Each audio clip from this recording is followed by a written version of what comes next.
السلام علیکم ورحمۃ اللہ وبرکاتہ۔ معزز طلباء، چلیے ہم اپنی کتاب قطبی کو شروع کرتے ہیں۔ یہ کتاب قطبی، اس کا متن رسالہ شمسیہ ہے اور شرح یہ قطبی کے نام سے ہے جو علامہ قطب الدین رازی کی ہے۔ تو اب رسالہ شمسیہ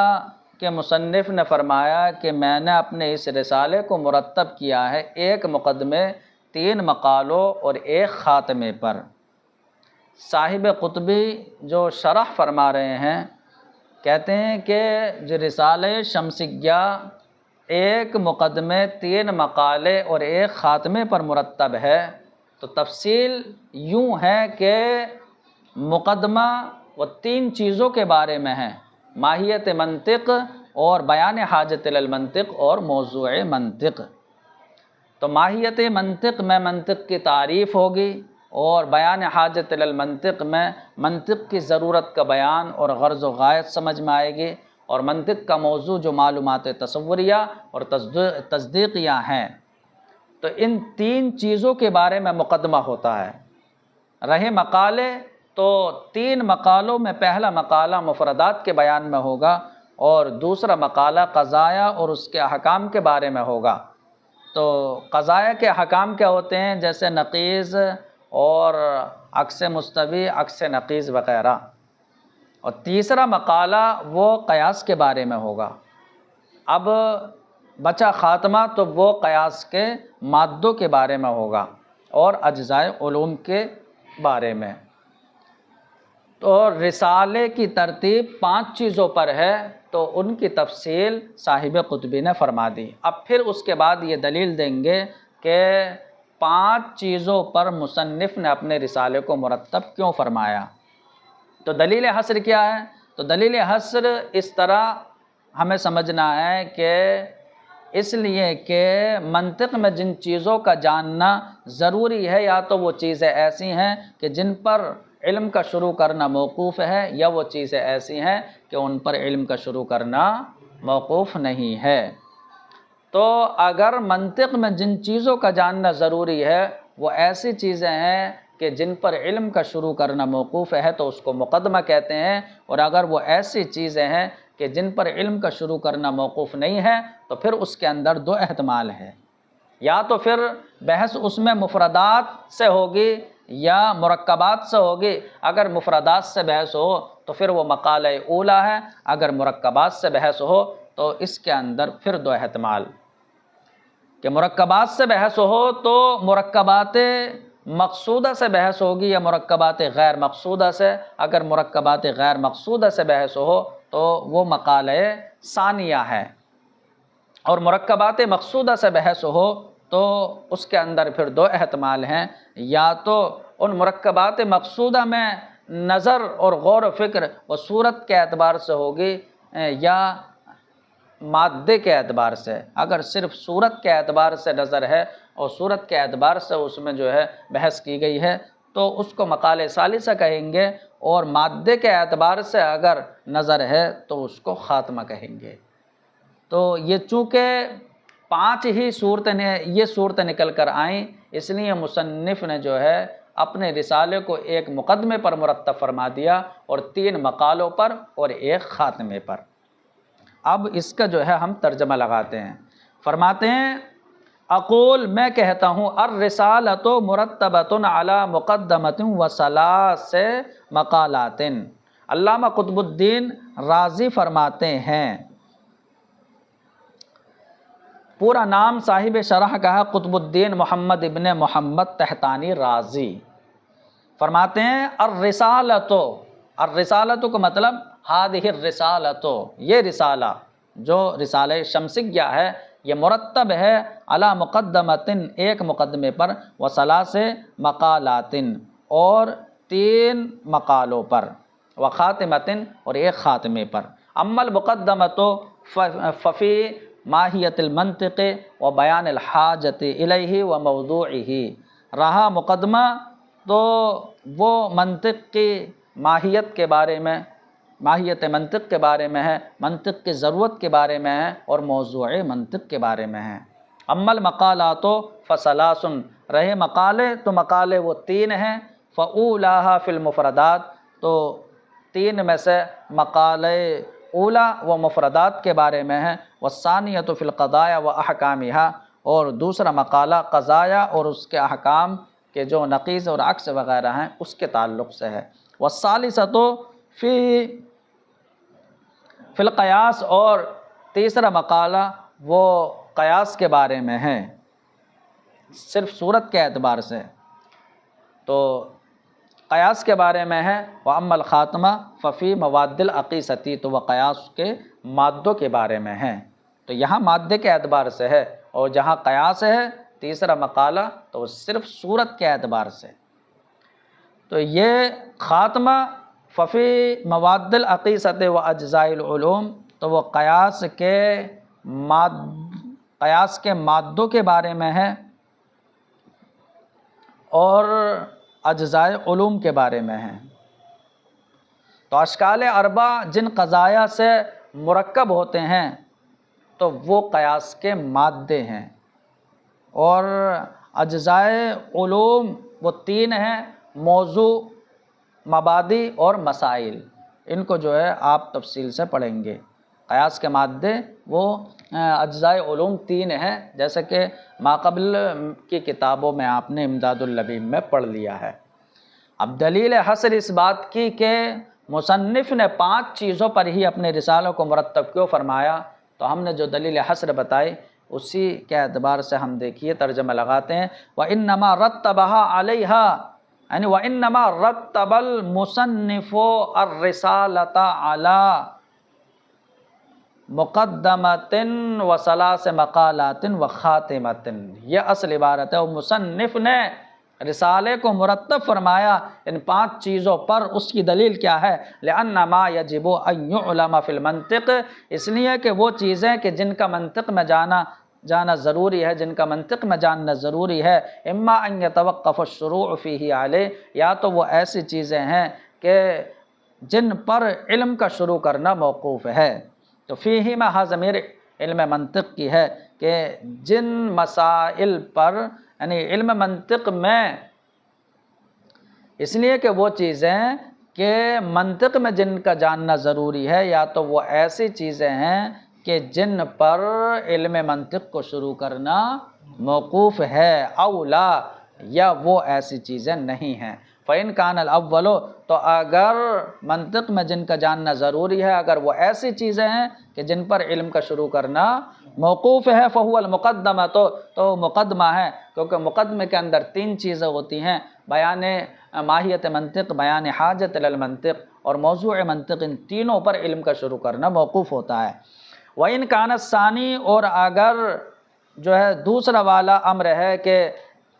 وہ چیزیں ایسی ہیں کہ علم منطق کا شروع کرنا جن پر موقوف نہیں ہے، تو اب ان کے اندر جو ہے وہ 2 احتمال ہے، فَإِمَّا أَن يَكُونَ الْبَحْثُ فِيهِ عَنِ الْمُفْرَدَاتِ، تو یا تو اس میں بحث مفردات سے ہوگی، فَهُوَ الْمَقَالَةُ الْأُولَى، تو وہ مقالہ اولا ہے، تو مقالہ اولا میں مفردات سے بحث ہوگی، یعنی کلیات 5 سے اور معرفات سے بحث ہوگی، او عن المرکبات، یا مرکبات سے بحث ہوگی، تو اب اس کے اندر 2 احتمال ہیں، فلا یخلو اما ان یکون البحث عن المرکبات الغیر المقصودہ بالذات فهو المقالۃ الثانیہ، او عن المرکبات التي هي المقاصد بالذات، تو اگر مرکبات سے بحث ہو تو خالی نہیں ہے، یا تو پھر اس میں بحث مرکبات غیر مقصود بالذات سے ہوگی، جو مرکبات غیر مقصود بالذات ہیں، یعنی کہ قضایا، تو قضایا میں قضایا کی تعریف اور اس کے اقسام، تو یہ مرکب غیر مقصود ہیں، تو مرکبات غیر مقصود بالذات سے بحث ہوگی تو وہ مقالہ ثانیہ ہے، یا ان مرکبات سے بحث ہوگی جو مقصود بالذات ہیں، جو مقصود بالذات ہیں، فلا یخلو اما ان یکون النظر فیہا من حیث الصورت وحدہا وہی المقالۃ الثالثۃ او من حیث المادۃ، تو اب یا تو ان میں نظر، اگر مرکبات مقصودہ سے بحث ہو تو اس کے اندر 2 احتمال ہیں، یا تو ان میں جو ہے غور و فکر اور نظر وہ صورت کے اعتبار سے ہوگی صرف، تو وہ مقالہ ثالثہ ہے، یا مادے کے اعتبار سے ہوگی تو وہ خاتمہ ہے۔ تو یہ دلیل حصر جو ہے یہاں پر مکمل ہو گئی۔ اب فرماتے ہیں کہ یہاں دلیل حصر میں مقدمے کا ذکر آیا، مقدمہ، تو دیکھیں کہ منطق کی کتابوں کے شروع میں جو مقدمہ ذکر کیا جاتا ہے، ہا ہنا سے مراد کیا ہے؟ فی اوائل کتب المنطق، تو منطق کی کتابوں کے شروع میں جو مقدمہ ذکر کیا جاتا ہے، تو یہاں مقدمے سے مراد کون سا مقدمہ ہوتا ہے؟ کیونکہ ایک مقدمۃ الکتاب ہوتا ہے کہ کلام کا وہ حصہ کہ جو کتاب سے پہلے ذکر کر دیا جاتا ہے، اور ایک ہوتا ہے مقدمۃ العلم کہ جن پر علم کا شروع کرنا موقوف ہوتا ہے، اس میں ان مسائل کا ذکر ہوتا ہے۔ تو یہاں پر وہی مقدمۃ العلم مراد ہے کہ جس کے اندر 3 چیزیں ہوتی ہیں، علم کی تعریف اور اس کی غرض و غایت جو یہاں پر بیان حاجت میں آئے گی، اور موضوع منطق۔ اب ہر ایک پر علم کا شروع کرنا موقوف ہوگا تو ماہیت منطق کا ذکر بھی ہوتا ہے مقدمے کے اندر، تو اس کا مطلب یہ ہوا کہ مقدمہ کہتے ہیں کہ وہ مسائل کہ جن پر علم کا شروع کرنا موقوف ہوتا ہے، وہ چیزیں کہ جن پر علم کا شروع کرنا موقوف ہے۔ تو اب مقدمے میں 3 چیزیں ہیں، تو ماہیت منطق پر بھی علم کا شروع کرنا موقوف ہوا، بیان حاجت الی المنطق پر بھی علم کا شروع کرنا موقوف ہوا، اور موضوع منطق پر بھی علم کا شروع کرنا موقوف ہوا۔ اب ہمیں پہلے والے کو دیکھنا ہے کہ علم کی تعریف پر علم منطق کا شروع کرنا موقوف ہے، اس کی دلیل کیا ہے؟ ہر ایک کی دلیل دینا ہے۔ تو اس کی وجہ یہ ہے کہ اگر علم منطق کا شروع کرنے والا اولاً اس علم کا تصور ہی نہ کرے گا، اس علم کی تعریف ہی نہیں جانے گا، تو مجہول مطلق کی طلب لازم آئے گی، اور مجہول مطلق کی طلب جو ہے یہ محال ہے۔ کیوں؟ کیونکہ انسانی نفس جو ہے مجہول مطلق کی طرف متوجہ نہیں ہوتا ہے۔ تو اس دلیل کی وجہ سے علم کی تعریف پر علم کا شروع کرنا موقوف ہے۔ فرماتے ہیں والمراد بالمقدمۃ ہا ہنا، مقدمے سے یہاں منطق کی کتابوں کے شروع میں جو مقدمہ ہوتا ہے، تو مقدمے سے یہاں مراد ما وہ چیزیں ہیں یتوقف علیہ الشروع فی العلم کہ جن پر علم کا شروع کرنا موقوف ہوتا ہے، یعنی کہ مقدمۃ العلم مراد ہے۔ اب 3 چیزیں ہوتی ہیں تو تینوں پر علم کا شروع کرنا موقوف ہے۔ ووجہ توقف الشروع، تو علم کا شروع کرنا موقوف ہے اما علی تصور العلم، یا تو علم کے تصور یعنی علم کی تعریف پر، تو علم کے تصور علم کی تعریف پر علم کا شروع کرنا موقوف ہے۔ تو موقوف ہونے کی وجہ یہ ہے، تو وجہ توقف الشروع فی العلم کا مطلب کیا ہوا؟ علم کا شروع کرنا موقوف ہے یا تو علم کی تعریف پر، تو اس کی وجہ یہ ہے۔ اب دلیل کیا ہے؟ فَلِأَنَّ الشَّارِعَ فِي الْعِلْمِ لَوْ لَمْ يَتَصَوَّرْ أَوَّلًا ذَلِكَ الْعِلْمَ لَكَانَ طَالِبًا لِلْمَجْهُولِ الْمُطْلَقِ، اس لیے کہ علم کا شروع کرنے والا اگر اولاً اس علم کا تصور ہی نہ کرے، اس کی تعریف ہی نہ جانے، لَكَانَ طَالِبًا لِلْمَجْهُولِ الْمُطْلَقِ، تو مجہول مطلق کا طلب کرنے والا ہو جائے گا، وَهُوَ مُحَالٌ، اور مجہول مطلق کی طلب یہ محال ہے۔ کیوں محال ہے؟ تو اس کی وجہ ہے لامتناع توجہ النفس نحو المجہول المطلق، تو امتناع مصدر اپنے فاعل کی طرف مضاف ہے، اور نحو المجہول یہ اس کا مفعول ہے، کیونکہ انسانی نفس کا متوجہ ہونا یہ محال ہے مجہول مطلق کی طرف، یعنی انسانی نفس جو ہے مجہول مطلق کی طرف متوجہ نہیں ہوتا ہے۔ یہاں تک بات بالکل واضح ہو گئی۔ وَفِيهِ نَظَرٌ، اور اس میں نظر ہے۔ کس میں نظر ہے؟ تو جو دلیل ہے اس میں تھوڑی غور و فکر ہے، اس میں بحث ہے۔ کیا بحث ہے اور کیا نظر ہے؟ تو فرماتے ہیں کہ دلیل میں کہا گیا کہ علم کا شروع کرنا موقوف ہے علم کی تعریف پر، علم کی تعریف پر علم کا شروع کرنا موقوف ہے۔ اس کی وجہ اور دلیل کیا بنائی؟ تو اس کی دلیل یہ بتائی کہ لأن الشارع فی العلم، اس لیے کہ علم کا شروع کرنے والا لو لم یتصور اولا ذلک العلم، اگر اولا اس علم کا تصور ہی نہیں کرے گا، اولا اس علم کی تعریف ہی نہیں جانے گا، لکان طالبا للمجہول المطلق، تو مجہول مطلق کا طلب کرنے والا ہو جائے گا۔ تو کہتے ہیں جی جو دلیل آپ نے ذکر کی ہے اس میں نظر ہے، اس لیے کہ جو آپ یہ کہہ رہے ہیں کہ اولاً اس علم کا تصور نہ کرے گا تو مجہول مطلق کی طلب لازم آئے گی، ہم آپ سے معلوم کرتے ہیں کہ اولاً اس علم کا تصور نہ کرے گا تو مجہول مطلق کی طلب لازم آئے گی۔ اولاً اس علم کا تصور نہ کرے تو اس علم کے تصور سے مراد بتائیے کیا ہے؟ تصور بوجہ ما ہے یا تصور بالرسم ہے؟ کیا دلیل میں کیا مراد ہے کہ علم منطق کا شروع کرنے والا اگر تصور بوجہ ما نہ کرے، علم کی تعریف بوجہ ما نہ جانے تو مجہول مطلق کی طلب لازم آئے گی، یا علم کی تعریف بالرسم نہ جانے اور علم کا تصور رسم کے اعتبار سے نہ کرے تو مجہول مطلق کی طلب لازم آئے گی۔ بتائیے کون سی مراد ہے؟ تو اگر آپ کی مراد یہ ہے کہ اگر علم کا شروع کرنے والا علم کا تصور بوجہ ما نہ کرے، اولاً اس کی تعریف بوجہ ما نہ جانے تو مجہول مطلق کی طلب لازم آئے گی، اگر یہ مراد ہے تب یہ بات تسلیم ہے، ہاں ٹھیک ہے مجہول مطلق کی طلب لازم آئے گی، لیکن تقریب تام نہیں ہوگی، اس لیے کہ تقریب کہتے ہیں دلیل کا دعوے کے مطابق ہونا، تو دعویٰ کچھ اور ہے اور دلیل کچھ اور ہو گئی۔ دعویٰ تو یہ ہے کہ منطق، اس علم منطق میں کلام کے شروع میں جو منطق کی تعریف بالرسم ذکر کی گئی ہے تو اس کے وجہ کو بیان کرنا، تو کلام کے شروع میں علم منطق کی تعریف بالرسم کو بیان کرنے کا جو سبب ہے اس سبب کو جو ہے بیان کرنا، اس سبب کی دلیل دینا ہے، تو دعویٰ تو ہمارا وہ تعریف بالرسم ہوکا ہوا کہ تعریف بالرسم پر دلیل دینا ہے، اور جب ہم نے دلیل دی تو وہ تعریف بوجہ ما کی ہو گئی، کیونکہ ہم نے کہہ دیا کہ اگر علم کا شروع کرنے والا تعریف بوجہ ما نہ جانے تو مجہول مطلق کی طلب لازم آئے گی، تو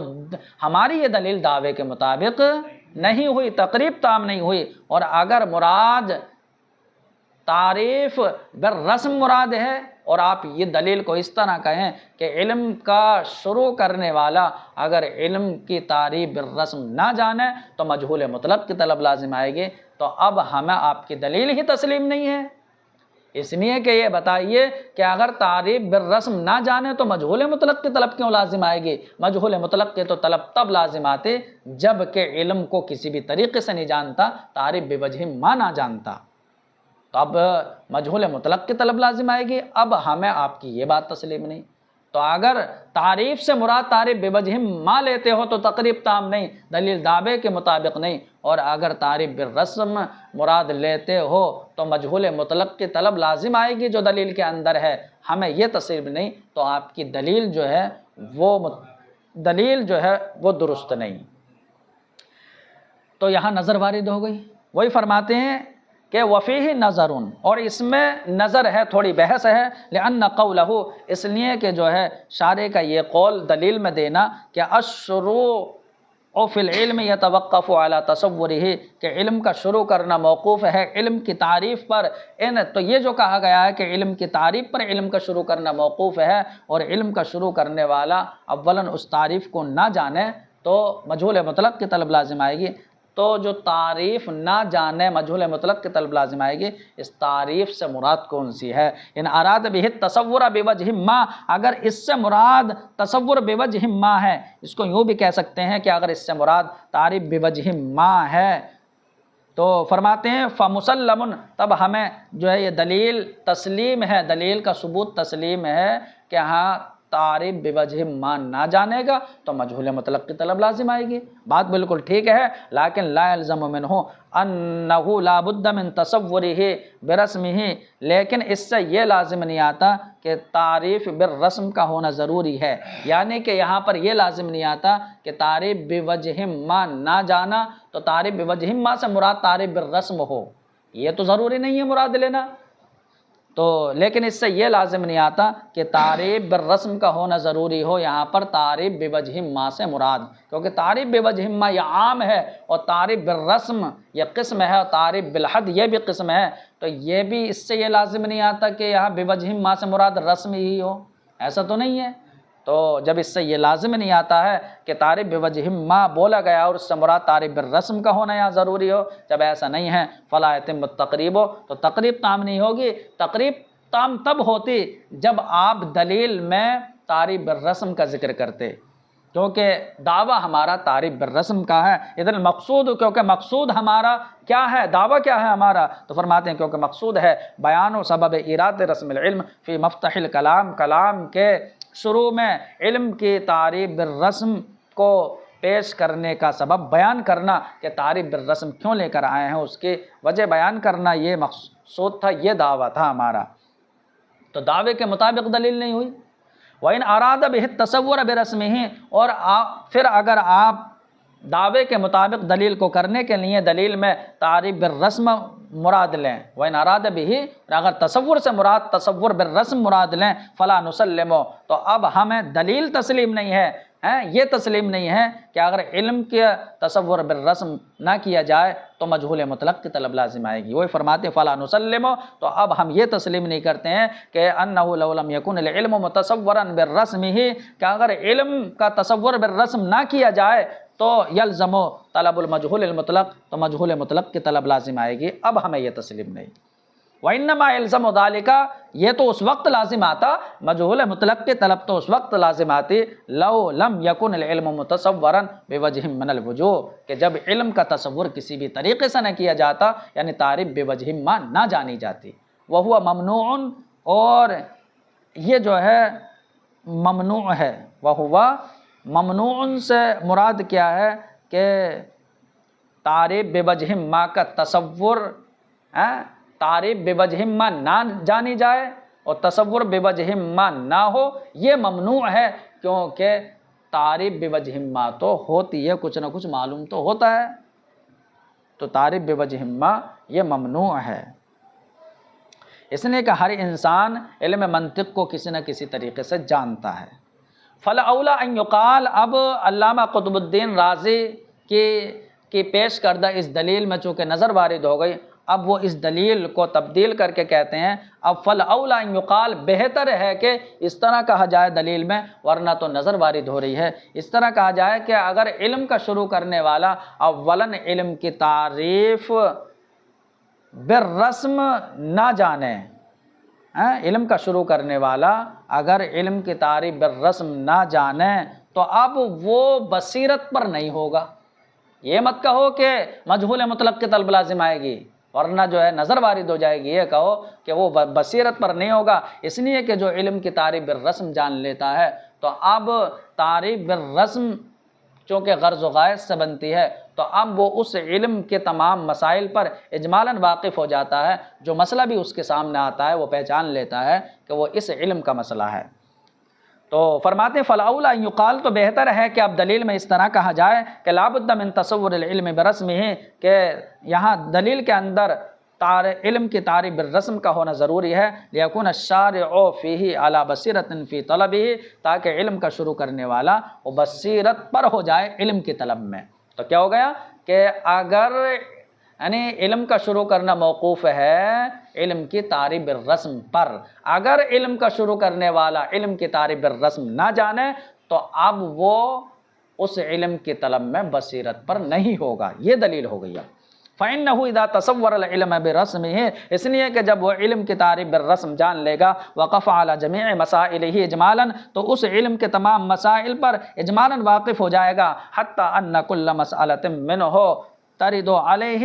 تو یہاں تک کہ اس علم کا کوئی بھی مسئلہ جب اس پر پیش ہوگا علم انہا، تو وہ جان لے گا کہ یہ جو ہے انہا من ذالک العلم، کہ یہ اس علم کا مسئلہ ہے۔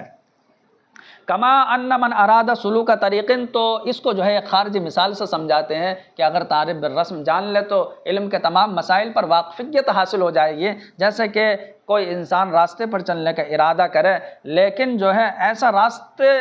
پر وہ چل رہا ہے کہ جس کو جو ہے اس نے دیکھا نہیں ہے، لیکن اگر اس کی علامت اور نشانیوں کو اس نے پہچان لیا ہے تو وہ پھر اپنے اس راستے میں، اپنے اس سفر میں جو ہے وہ بصیرت پر ہو جائے گا۔ جیسے کہ اگر کسی کو کہنا ہے کہ مجھے جو ہے وہ دہلی جانا ہے، اب کون سا راستہ ہے، تو آپ جو ہے وہ تھوڑی سی اس کو جو ہے رہنمائی کر دیں تو اب وہ بصیرت پر ہو جائے گا، اگرچہ اس نے وہ راستہ نہ دیکھا ہو لیکن وہ جو ہے وہ پہنچ جائے گا۔ تو یہی بصیرت پر ہونے کا مطلب ہے۔ فرماتے ہیں جیسے کہ من ارادہ سلوک طریقن، جیسے کہ کوئی شخص کسی راستے پر چلنے کا ارادہ کرے، لم یشاہد ہو، جس راستے کو اس نے دیکھا نہیں، لیکن عرفا اماراتی ہی، لیکن اس کی نشانیوں کو اس نے جان لیا ہے۔ اماراتی ہی یہ جمع مؤنث سالم الف اور تا کے ساتھ ہے، اس لیے حالت نسبی اور جری میں اس کا اعراب کسرے کے ساتھ، لیکن اس کی علامتوں کو پہچان لیا، فہوا علی بصیرۃ فی سلوکہ، تو وہ اپنے جو ہے اس راستے میں جو ہے بصیرت پر ہو جائے گا اور اسے اجمالاً واقفیت حاصل ہو جائے گی۔